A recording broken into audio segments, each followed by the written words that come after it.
Pero hay un miedo a la economía, digo, la inflación, Martín, los impuestos a la riqueza. ¿Qué es lo que viene para los próximos meses, según tu análisis? Mira, Hugo, empezaron a aparecer las primeras mediciones privadas de inflación con datos muy preocupantes. La gente que arma el IPC online de Bahía Blanca, la gente de Bahía Blanca, 5,1% en los precios de los alimentos. Hoy en la radio hablábamos a la mañana con Marina Dal Poyetto, otra de las consultoras más importantes de la Argentina, con inflación para enero del orden del 3,8%, pero alimentos arriba del 4,5%.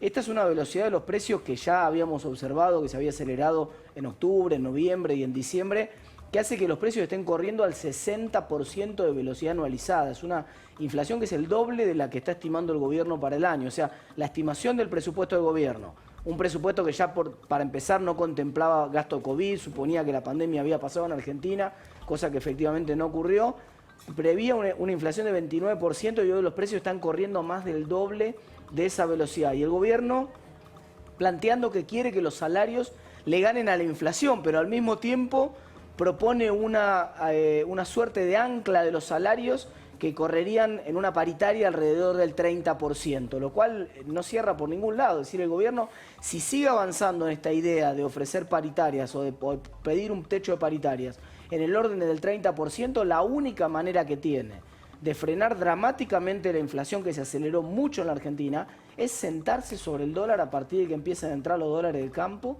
y de alguna manera asegurar que el dólar oficial no aumente prácticamente nada de acá hasta las elecciones, una vez que empiecen a entrar en el mes de abril los dólares del campo. Pero claro, eso al mismo tiempo le va a inflar la brecha cambiaria y va a generar mucha presión en los precios de la economía que se rigen más por el dólar paralelo que el dólar oficial. Es un panorama muy complejo y el objetivo que se está planteando el gobierno es, Hugo, prácticamente imposible. Imposible con una inflación que es muy preocupante porque va a cerrar cerca del 4, ¿no? Dijimos. Sí. Y después te cuento lo que está pasando con los impuestos, porque eso te lo dejo para después, pero... No, ahora contámelo, pero antes permitime hacerte una pregunta de fondo en todo caso para quien no sabemos bien de economía, mucho de economía.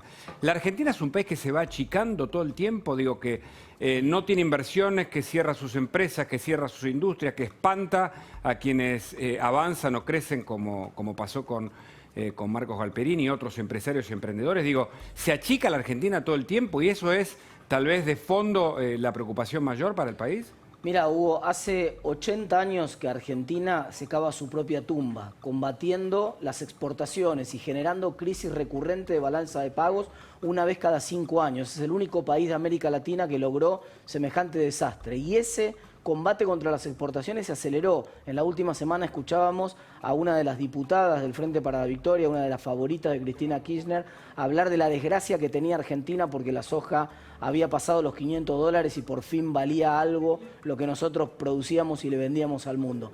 La verdad, Hugo, que en ese escenario Argentina, de hecho, para contestarte más directamente tu pregunta, en los últimos años, el dato de Fausto Espotorno el otro día es que el capital por trabajador, o sea, vamos a ponerlo muy burdamente, la capacidad productiva que tiene la Argentina es hoy 20% menor de la que era hace 10 años atrás. 20% menor. O sea que aún cuando la economía funcione a toda máquina y no haya pandemia y estemos todos trabajando en Argentina y no exista desempleo, hoy en el mejor de los casos estamos un 20% por debajo del nivel de ingreso per cápita que teníamos hace 10 años atrás. Y si seguimos insistiendo en este camino, nos vamos a seguir hundiendo. Yo escuchaba recién lo de Formosa.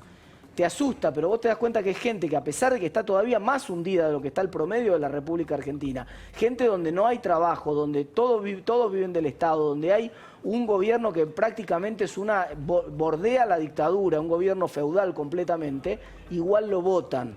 Entonces ahí te preocupa bastante el panorama, porque quiere decir que cuando uno dice no, pero ya no podemos estar peor, siempre, lamentablemente, siempre, si seguimos por este camino, insistiendo en recetas que hace 80 años nos hunden en la pobreza, cada vez vamos a estar peor. Y ya le vamos a preguntar a Julio Bárbaro, que está acá en los estudios de La Nación, si este modelo caducó, porque además, Martín, y te agrego este dato por un estudio que leí hoy, la Argentina es uno de los países cuya pobreza más ha crecido en comparación con el resto de América del Sur, ¿o no? Más grave aún, Hugo, porque creció la pobreza en contextos en los cuales la soja valía $600.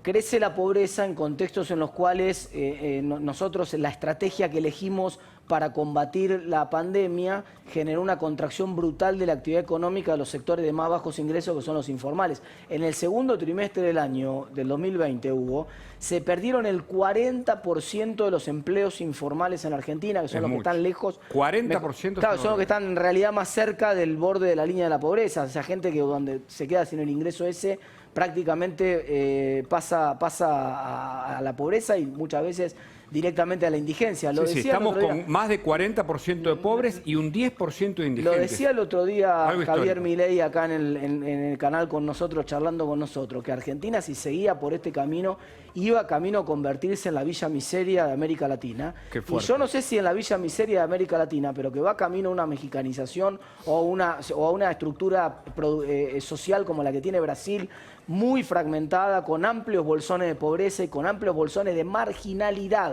que es más grave que la pobreza. Porque la pobreza es una circunstancia transitoria, pero la marginalidad es una cuestión estructural que se cristaliza y que es muy difícil de recuperar a Argentina cuando convertimos vastos sectores de la población en villas miserias.